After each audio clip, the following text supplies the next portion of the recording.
बिस्मिल्लाहिर्रहमानिर्रहीम। अस्सलाम वालेकुम नाज़रीन, मैं तो मेज़बान असगर गुजर। तुसी वेख रहे जो गुजर टीवी अरफवाला। हर रोज़ बेहतरीन ते अलग वोटे जानवर लैके दोस्तों में चल रही है। अज माशाल्लाह बहुत ही खूबसूरत दो गावां की वीडियो माशाल्लाह बहुत ही खूबसूरत। एक दा काला डब्बा रंग ए पैलन वैड़ मूँह दोंदी खीरी हलती खीरी है हलती वच्छी क्रास दे विच बड़ा मोटा थाना। ये फार्म दे विच गावां, लेकिन फार्म ही घर वाला सिस्टम ही है। कोई सैलज नहीं, कोई खास तैयारी नहीं। पट्ठे आम पट्ठे जेह्ड़े चरी दे बरसन दे ओही खा के पलियां, ना कि सैलज खा खा। रुकन दे बस, ना रुकन दे। आया तू इधर आया।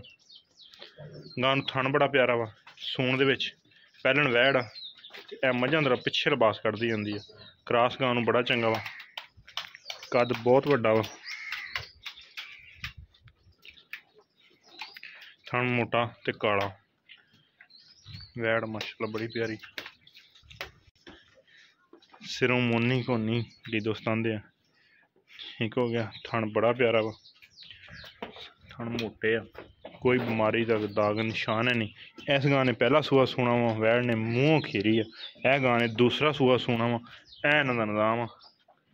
विच हुण भी चरी ते बाजरा वा ते पराली का निज़ाम, पराली है ते कोई सैलज नहीं। कोई दोस्त जाके दोस्तों का इतराज़ होंदा कि शैड दियां गावां सैलज खा खा के पलियां होनियां, लेकिन नहीं, इन्होंने एक दिन भी मेरा ख्याल सैलज नहीं पाया। नहीं सैलज तो नहीं बनाया आप तो जेह्ड़े जनवन पट्ठे चरी दे। यह गां भी कच्ची है, सून दे विच दिन कड्ढेगी। गां नूं बड़ा प्यारा थाना वैड़ नूं।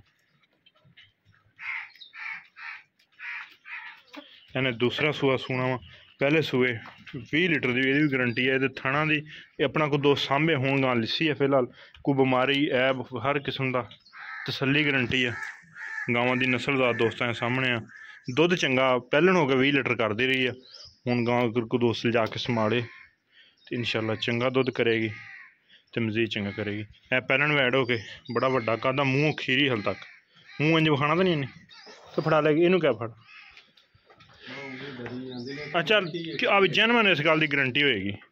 खीरी है, रंग तेला कमैद ते एदा रंग काला डब्बा। थन दोनों काले आ। मत्थे चलकी जी घोनियां दोवें परली साइड मोड़ी मुकर ने। जी पैलन वैड़ आ, यदी डिमांड इंशाल्लाह बिल्कुल मकूल तो मुनासिब जी है। जी पैलन वच्छी आ, यदा 2,60,000 रुपया। इस वैड़ का 2,60,000 रुपया वा। जी दूसरी बिच फिर रही है गां, इनू कड्डी उरे बाहर कड्डी उसनू। यदा बिल्कुल मकूल तो मुनासिब जी डिमांड है 2,95,000 रुपया। हल्ती कुछ भी नहीं, लिबास गां बहुत ज़्यादा वड्डा चड्डा बनाती है। क्रास दोस्तों के सामने है, कोई खास तजर्बा नहीं। थणा दी पिछे दी हर तरह की तसल्ली गारंटी होएगी। जनमन तो साफ गांव तो चड्डा जो मुरतन गांव दोस्तों को पता ही है। इस गां बहुत बरीक गावां दोवें मोटे जिस्म च नहीं है। इस गां की 2,95,000 आ, पैलन वच्छी की 2,60,000 रुपया। रेट बिल्कुल मकूल तो मुनासिब जहा। अगर किसी भरा पसंद आनी है रब्त कर लेना। रब्ता नंबर 0300 567 2355। यही व्हाट्सएप। मोटे थाना बरीक थाना नहीं, क्रास में चंगा वा, गर्मी सर्दी। इन्हें भी मझां तरह पिछे लिबास करना वा,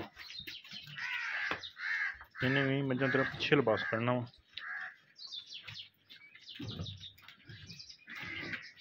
वड्डी गावां जिड्डी खीरी हो के तो फिर दोंदी चौगी ने किड्डा वड्डा कद करके छिग्गियां होंदियां, कनियां वाले दंद कड्ढदे तक इन्हें कद करी जाना वा। तो मकूल रेट इस तरह की इंशाल्लाह गां 3 सवा 3 इस गल का पता वा।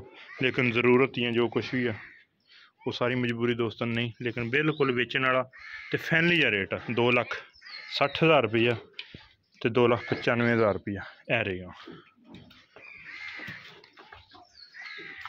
जोड़ा इंशाल्लाह दोस्त पहले गल करेगा गाँव वाला शौक वाला तो वही दोस्त गाँव लवेगा जरूर माशाल्लाह।